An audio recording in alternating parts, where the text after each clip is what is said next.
All right, round two.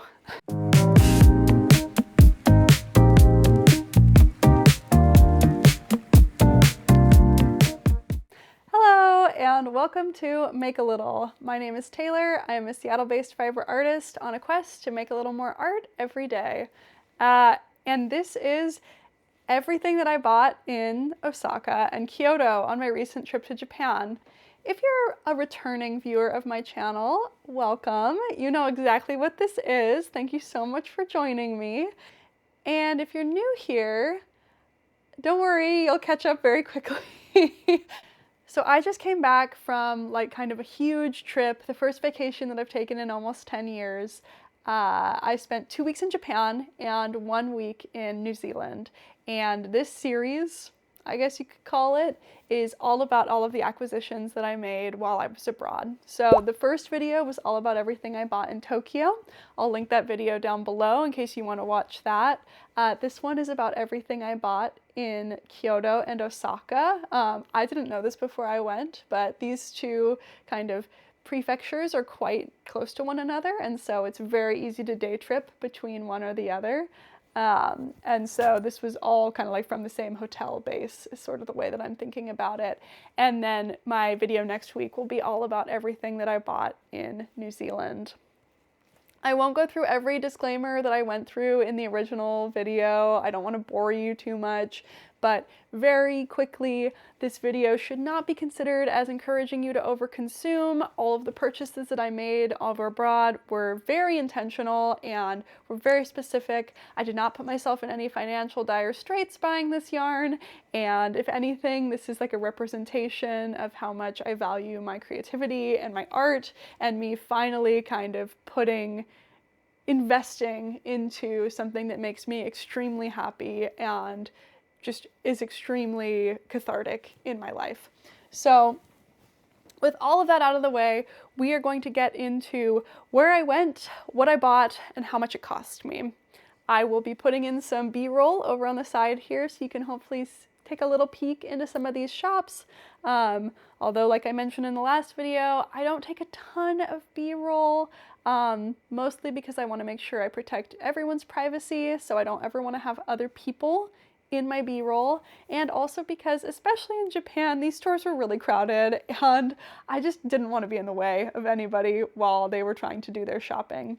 I have a couple of notes just to kind of talk about where I went and how much money I spent. I am going to give you real hard numbers. If you watch my Tokyo video, you know how much I spent in Tokyo, so here's how much I spent in Kyoto and Osaka. And the reason that I do that is because I think it's so important to be transparent about how much this hobby can actually cost you. And I don't ever want to be accused of like hiding the ball or pretending like this was not like something I actively saved and splurged on, as opposed to like just something you can go over and you can buy whatever you want. The conversion rate's great, although the conversion rate is great right now, at least. Just like with Tokyo, I did try to make at least a small purchase at every place that I went into. Just like in Tokyo, there is one store that I did not end up making a purchase in, and in this case, it was just that there wasn't really anything that particularly spoke to me in that store, and so I wasn't moved to purchase. Okay, sorry, the light in here has been getting really crazy, so had to do some shuffling around, but let's get started on everything I bought in Osaka and Kyoto. I'll also try to give you kind of a rough estimate of where these stores were, as much as I can remember, because like I mentioned, I mean, Kyoto and Osaka are two different areas, but it's pretty easy to get to Kyoto with a day trip, and so you could kind of see all of the yarn stores you wanted to within kind of the day that you were there. Kyoto just seems to be kind of a hotbed for yarn stores and for crafty stores in general.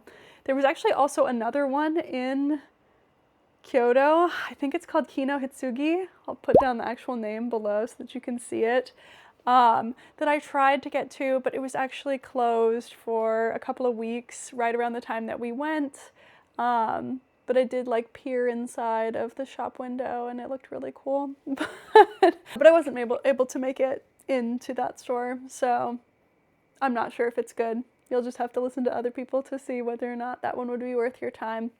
But I have my notes, and I'm going to take you through each of these with dollar amounts. I actually did calculate all the full total up now, so I'll say it out loud for this one, unlike in Tokyo. And actually, I did all of my totals for the whole trip today, and I won't spoil how much I spent in total. I'll leave that one for the New Zealand video, but let's just say it was less than I expected and also a pretty big number. So the first store that I went to, I think, is kind of like a classic in Kyoto specifically, and that is the flagship Walnut store. Walnut is the store behind the Japanese magazine and brand Emirisu, and they're actually having their 10th year anniversary right now, so this store was super fun to visit. This was one of those stores that other people's B-roll of it made me think that it was massive. I don't know why I thought it was so huge, especially because all of the stores in Japan, besides the department stores, are quite small, but it was much smaller than I thought, which made it a lot less overwhelming, especially when I was, again, like taking pictures to translate kanji and trying to figure out exactly the fiber quantity of everything. I knew Emirisu is a pretty expensive brand. I was surprised by how many European and US yarns they had here, as well as Italian. They had a lot of Rowan. They even had Spin Cycle, which was really funny to see all the way across the world. For those of you that don't know, Spin Cycle is from Washington State, so where I'm from. And so it was just funny to see them in stores, you know, an 11-hour plane ride away. And actually, they also sold Spin Cycle in New Zealand, so I got to see a lot of Spin Cycle, which I'm not mad about. I did not buy any Spin Cycle, because I guess this is a good time to bring up my goals again for this trip. The big ones were I only wanted to buy yarn that was made or dyed in Japan while I was there. I only wanted to buy yarn that I had some kind of an idea for, which again does not mean like a solid pattern. It could just be some kind of an inspiration, and to not limit myself based on my own extreme frugal tendencies, but to really just kind of let me celebrate this craft and how much I love it and how important it was for me to buy some yarn as souvenirs while I was there, and to really indulge in some yarn that I can't get back in the States.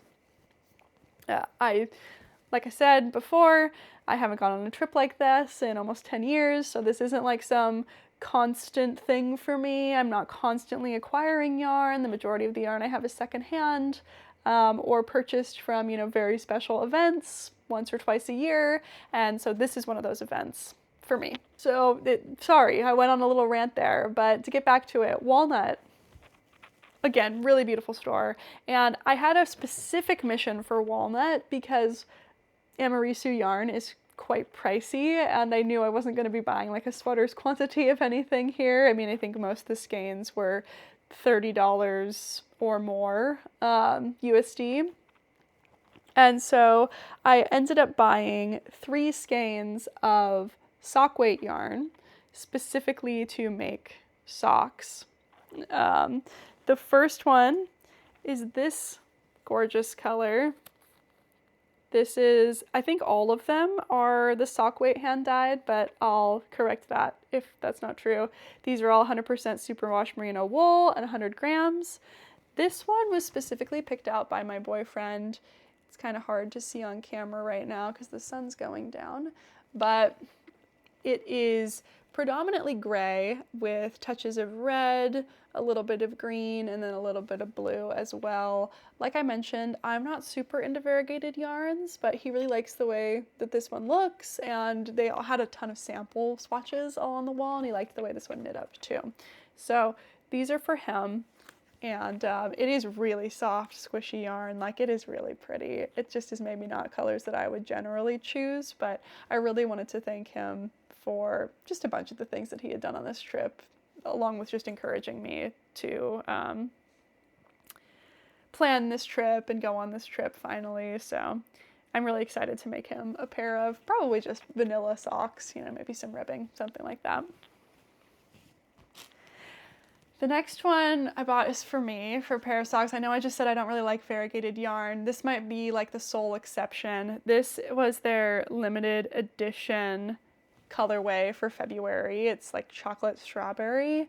The same creator that I mentioned in my everything I bought in Tokyo video, again I'll put their name down below, actually was also at Walnut in February, although last February, and they did the same colorway, and she had mentioned it being limited edition and wishing she had picked up more of it, and so I was so surprised that they brought it back for February.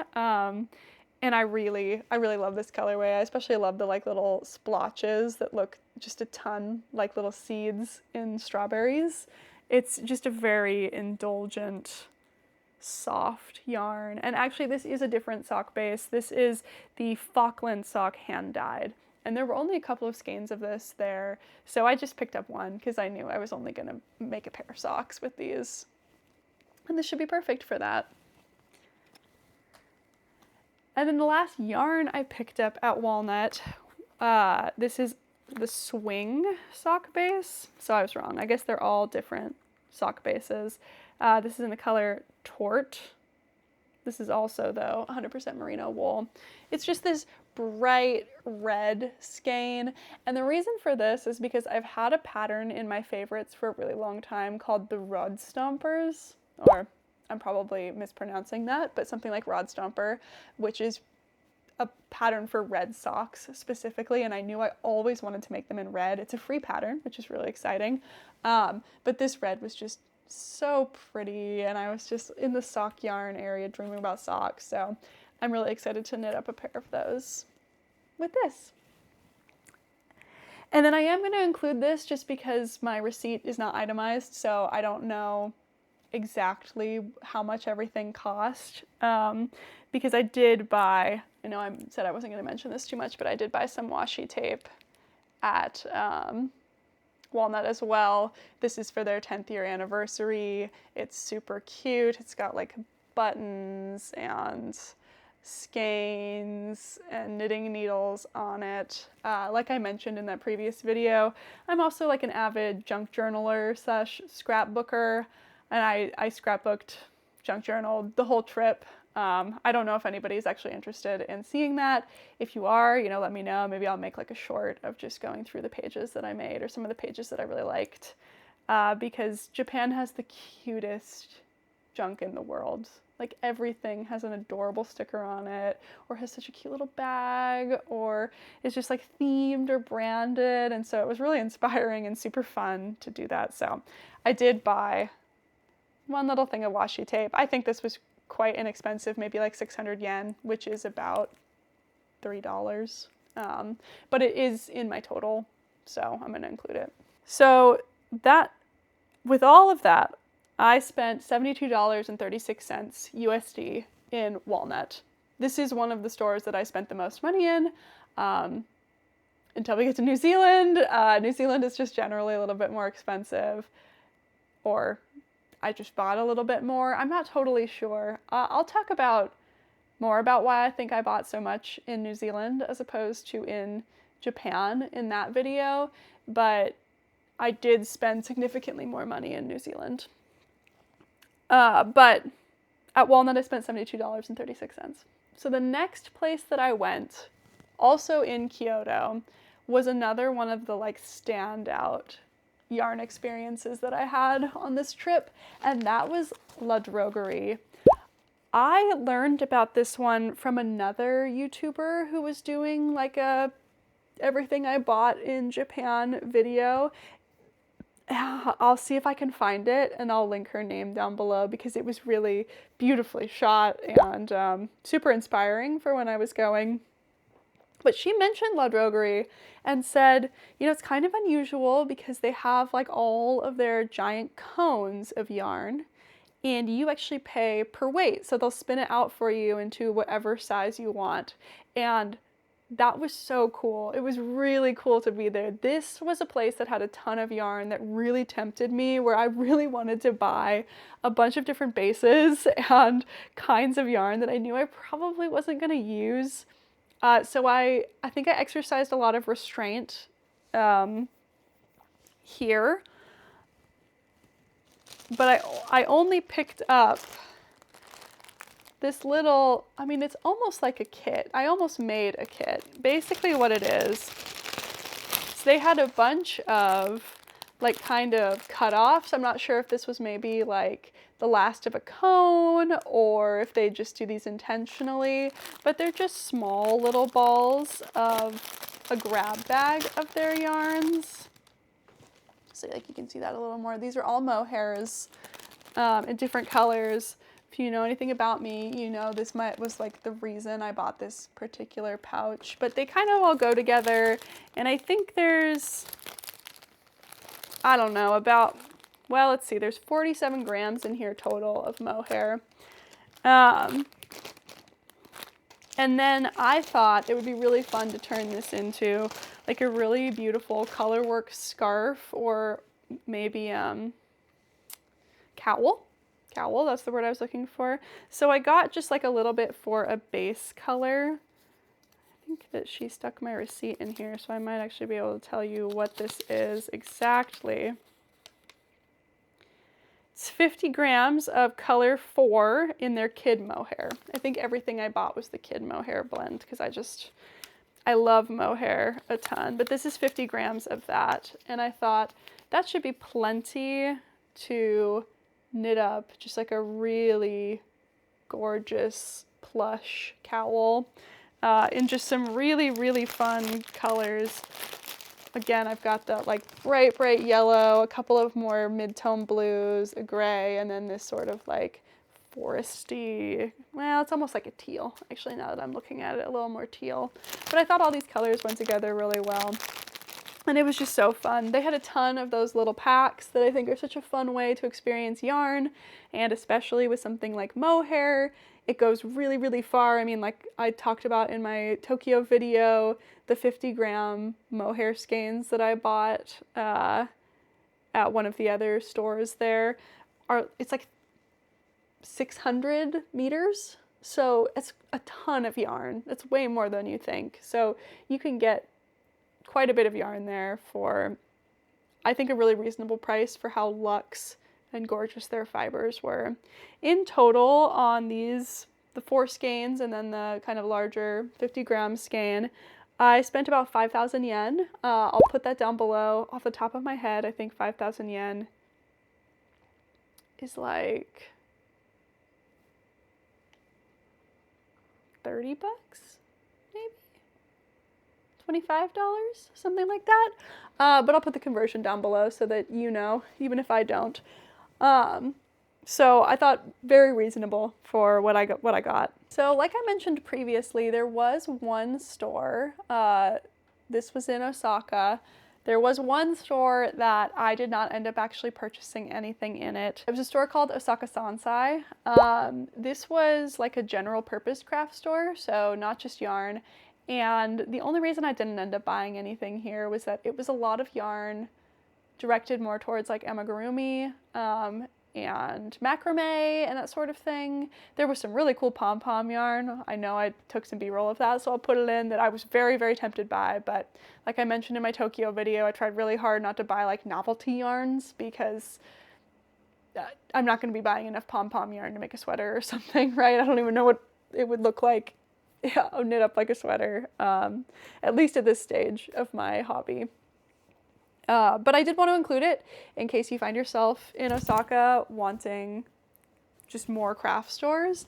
This one is actually in the Osaka station, which is like a whole town, basically, all focused around the Osaka subway station. We stumbled upon this one completely by accident, and it was really fun to just sort of walk around it. Very small, but super cool, and really centered on like floral arranging. Like fake flowers and also real flowers. So if you're interested at all in floral arranging, I would totally recommend this store. Sorry, I had to go through my junk journal because I actually have the brand name in here. This is a yarn store called This was a yarn store called Masuzikaya. Knitting yarn of the world was specifically kind of like its tagline. And This one was a really cool store too. This is probably the largest one that I went to in Japan that wasn't part of a department store. And like the title kind of suggests, there was a ton of yarn that was not based in Japan for this one. But this was the largest stocker that I saw while I was in Japan of Noro yarn. If you've been following the channel for long, you know that I am a big fan of Noro yarn. This is kind of like a love it or hate it yarn. I'm in the love it brand for sure. I'm in the love it camp for sure. I didn't think I was going to be buying any Noro while I was there. This one is a slight deviation because I did not actually purchase this yarn. This is specifically, I believe it's a wool, 100% wool base in a couple of different colors. Specifically, so there's this color too. I don't think they have specific color names. No, they don't. I don't even see numbers on here actually. Although, again, I don't speak Japanese, so it's completely possible I am missing it. But I got it in 3 colorways. That's the other one, kind of like an earthy brown, green, cream. I was eyeing this yarn. My partner knows I love Noro. He bought a couple of skeins of Noro for me when he went to Japan earlier this year, which was incredibly kind of him. And it happened to be my birthday when we were in this yarn store, like my actual birthday. And basically he was like, come on, you never do anything for yourself. Like, you should absolutely buy this yarn. And so I picked out 4. I have a very specific Noro project that I would really love to do that's color work. So I wanted a couple different colors. I got up to the register and then he ended up pulling out his card and paying for them. So it was very, very sweet. It was sort of a birthday present from him. And I'm so happy with this yarn. This is really gorgeous yarn. I could talk about Noro all day, every day. I love that it's kind of like thick and thin. I love that the colors are extremely variegated. They just make it through a really interesting process that I just don't think that there is anywhere else. And this yarn is extremely expensive in the States. It's not cheap in Japan by any means, but it is significantly more affordable when you don't pay import fees. So I did not include it in my total because it was not money that I spent while I was in Japan, but I do know that in total he spent about 10,000 yen on these 4 balls. I'll put that down below, but I think 10,000 yen is like $70, $80, something like that. So that was what we got at that store. Okay, sorry guys, the lighting in here is probably going to be a little different because the sun has gone down and it was just sort of hard to see, so I had to change that up a little bit. Also, sorry if you hear any background noise. My boyfriend came home and he is currently massaging kale, which I'm very grateful for. So let's talk about the last place that I went while I was in Kyoto and Osaka. So we actually ended up in Kyoto for 2 days. We were staying in Osaka, but we just took the subway in each time. And the first time we went, Kyoto felt very desolate. Like, I think we were just in the wrong spot. Like, we felt like we were in somebody's neighborhood and a lot of things were closed and it was just kind of, it was nowhere near the density of like Tokyo or even Osaka, and so we were really confused by it. And right around the time we were just about to go home, we stumbled upon the Nishiki market, which, if you don't know, is like a huge, dense shopping market, definitely geared more towards tourists, way more lively than anything we had seen all day. And so we were like, dang it, like this was the street we were probably supposed to walk on to get to see like some of the fun stuff in Kyoto. And so we ended up coming back for a second day to like really take in the Nishiki market, and it was a ton of fun. So this last store that I went to is actually inside of the Nishiki market. And this store is called the Nomura Tailor House. And it is specifically a fabric store and like sewing store, but they had a really large amount of other crafting stuff, specifically, you know, knitting and crochet, tools, buttons, that sort of thing. So I ended up picking up 2 things at Nomura Tailor House. And that was these buttons. Obviously, I'm a big button lover. Gosh, I want to see if you can kind of see those in the light a little bit more. Oh, there we go. That might work. They're like a really pretty kind of grapefruit color, and you probably can't tell on camera, but they've got this edge of like little white stripes that just kind of add that contrast, kind of a graphic quality to them that I really gravitate towards, and I really love these. And as you can see right on there, those are 300 yen, which is about $1.29. And the second thing I bought is a little goofy, but my boyfriend saw this in the store. It's a crochet frog coin pouch kit, and he loved it so much, so I told him I'd make it for him. Yeah, it's got like everything. It's got the little clasp, it's got the yarn for the eyes and the accents, and then the yarn for the frog, and the instructions I think are in Japanese, but a way more experienced crocheter than I am a knitter, so I'm hoping with the help of Google Translate this will be no big deal to do for him. It's just really cute, it's really silly, it's very fun. And this was 990 yen, which, I don't know, you can do the math there, I think that's like $7. Again, I'll put the conversions down below. So in total, I spent, God, can I do the math on the fly?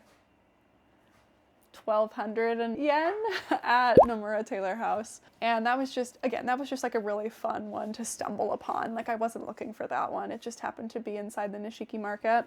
So if you happen to be there, along with all the amazing food you can pick up, which I really do recommend that you pick up some of the food, you can also pick up some crafting supplies. So that was everything that I purchased in Kyoto and Osaka, and I did calculate this one all up to a total number.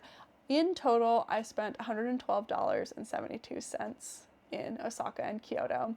And remember that does not include the Noro yarn, because that was very kindly gifted to me by my boyfriend, not an ad. Not an ad, although Noro, if you want to send me some yarn, go ahead. But he spent another 10,000 yen, so about $60, $70 on that yarn as well. And again, I'm just extremely happy with everything that I purchased while I was abroad. I cannot wait to get started knitting with it, and you can follow along to see kind of what I end up doing with it. So with that, if you liked this video, please like and subscribe. If you're interested in seeing where I went next, which happened to be New Zealand, that will be the next video out on this channel. And with that, have a great day or a great evening or wherever you may be, and I'll see you in the next one. Bye!